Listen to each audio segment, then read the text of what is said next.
আল্লাহ রাব্বুল আলামিন পৃথিবীতে অসংখ্য মাখলুকাত সৃষ্টি করেছেন। অসংখ্য সৃষ্টি আল্লাহ সুবহানাহু ওয়া তাআলার, বলা হয়ে থাকে 18,000 মাখলুকাত, 18,000 সৃষ্টি।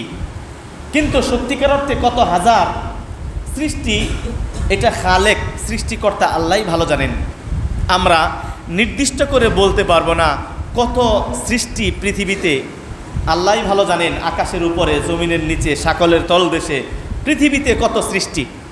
এত সৃষ্টিকুলের মধ্যে হতে আল্লাহ রাব্বুল আলামিনের যাতে করে তার ইবাদত করা হয়, এ ধরনের সৃষ্টি তিনি দুইটা মাত্র সৃষ্টি করেছেন।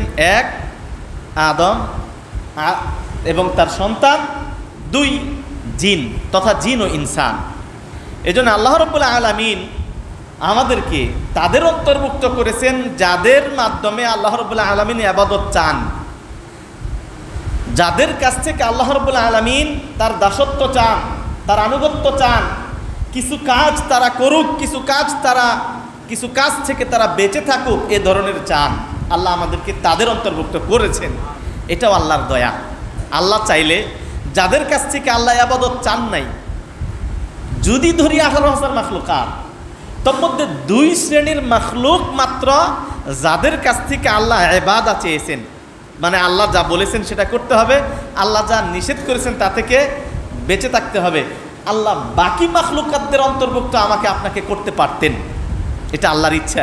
কিন্তু আল্লাহ দয়া করেছেন যে আমাদেরকে আশরাফুল মাখলুকাত বানিয়েছেন, বলি আলহামদুলিল্লাহ।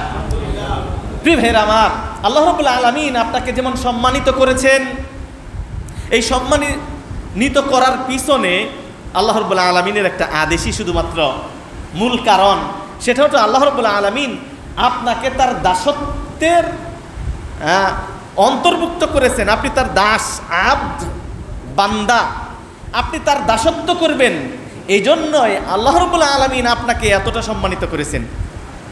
আল্লাহ সুবহানাহু ওয়া তাআলা এত বিশাল নিয়ামত আল্লাহ আপনাকে দিয়ে রেখেছেন যে একটা সূর্য, আল্লাহর অনেক আয়াত আছে, অনেক নিদর্শন আছে। তোর মধ্যে আল্লাহ কোরআনে উল্লেখ করেছেন ওমিন আয়াতিহি আল-লাইলু ওয়ান-নাহার, আল্লাহর নিদর্শন হলো দিন ও রাত। আল্লাহর নিদর্শন ওমিন আয়াতিহি আশ-শামসু ওয়াল-কামার, আল্লাহর নিদর্শনের মধ্যে হতে চন্দ্র এবং সূর্য। আল্লাহ রাব্বুল আলামিন সূর্যকে এত শক্তিশালী করেছেন, পৃথিবীর চাইতে বহুগুণ বড়। যারা সায়েন্স নিয়ে পড়ছেন তারা বলতে পারবেন যে পৃথিবীর আয়তন, পৃথিবী কতটুকু সূর্যের তুলনায়। এত বিশাল সূর্য আল্লাহ রাব্বুল আলামিন আপনার কল্যাণার্থে, যাতে করে আপনি ভালো অক্সিজেন পান, আপনি যাতে করে আপনার জন্য আল্লাহ রাব্বুল আলামিন ওই সূর্যের আলোর মাধ্যমে আপনার জন্য খাদ্য উৎপাদন করেন। এত বিশাল সূর্য শুধু আপনার জন্য নিয়োজিত করেছেন। এই জন্য আল্লাহ বলছেন সাখখারাহা লাকুম, এ বিশাল সূর্য এটা তোমাদের কল্যাণার্থে আল্লাহ সৃষ্টি করেছেন। সুবহানাল্লাহ। অথচ ওই সূর্যের কাছ থেকে আল্লাহ ইবাদত আশা করেন নাই যে সূর্য তুমি আমার দাসত্ব করো। এত কিছু আল্লাহ আপনাকে নিয়ামত দিয়ে আপনার কাছ থেকে একটাই চেয়েছেন, বান্দা তুমি পাপ করো না।